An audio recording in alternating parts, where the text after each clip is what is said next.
This weekend was absolutely massive and very critical that you pay attention over the next 3 years. I told you guys from 2020 to 2025 what would happen, that by 2025, banks would be able to custody your cryptocurrency, that the very asset that they told you to run from is now the very asset they're going to be asking you to invest in.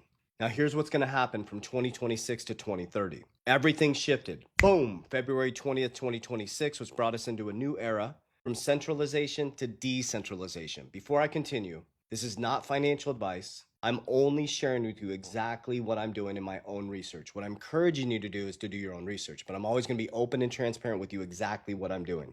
This is all about authenticity. This is the era of authenticity. So we went from centralization to decentralization on February 20th, financialization back to production, to an even playing field monetarily. What you're experiencing is what's called the New World Order. It's not conspiracy. Ray Dalio taught you about it. Mark Rubio said the old world is dead. Just go watch the World Economic Forum. Keep talking about the New World Order.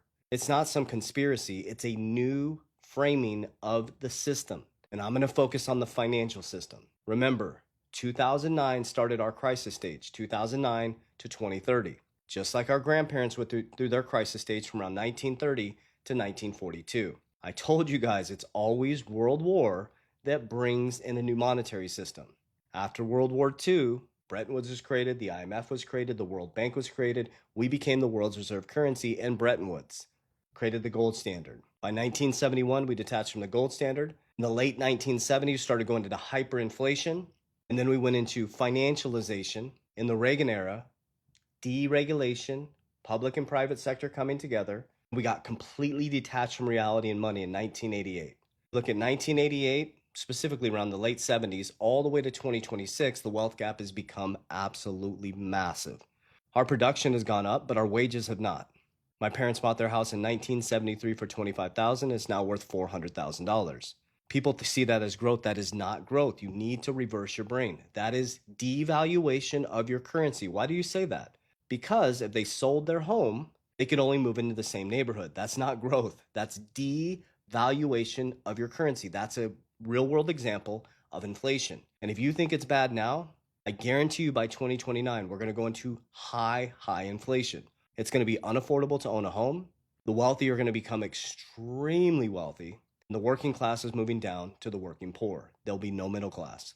Technology is going to replace a lot of jobs. And if you don't start to reskill or learn how to become an investor and take advantage of the new plumbing of the infrastructure of the financial system, you're going to end up a victim of this. So you have to pay attention to what they're doing. Remember, Trump left anti-crypto, came back full crypto. Bitcoin president, the Genius Act, Genius, stablecoins, saved the US dollar from collapsing, took over Venezuela, oil, and now we're at war with Iran. What you're going to end up by 2030, Bitcoin will be the new store of value. They're going to tokenize everything.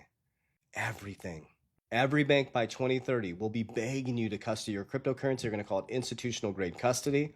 They're going to be encouraging you to invest 1 to 5% into Bitcoin into your portfolio, maybe XRP, Solana, be doing it through ETFs. And the very people who told you to run from this, and the very people who keep funding you out of this, are the very people who are building the infrastructure right now. So the only people that will survive this is the ones that position themselves properly and quietly and are patient enough to ride out the volatility. Here's an example. Here's how early you are. Crypto is $2.3 trillion market cap.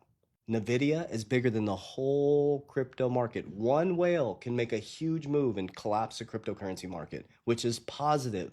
Volatility is your friend, but you're not taught that. You're taught to run in red and buy in green. We teach our warriors to sell in green and buy in red. It's going to be really bumpy now that the wartime narrative's coming in, and that's when you buy. So what you should be doing is studying. What you should be doing is building conviction. What you should be doing is buying when it's red and selling when there's greed. Because there's one shot right now, one opportunity.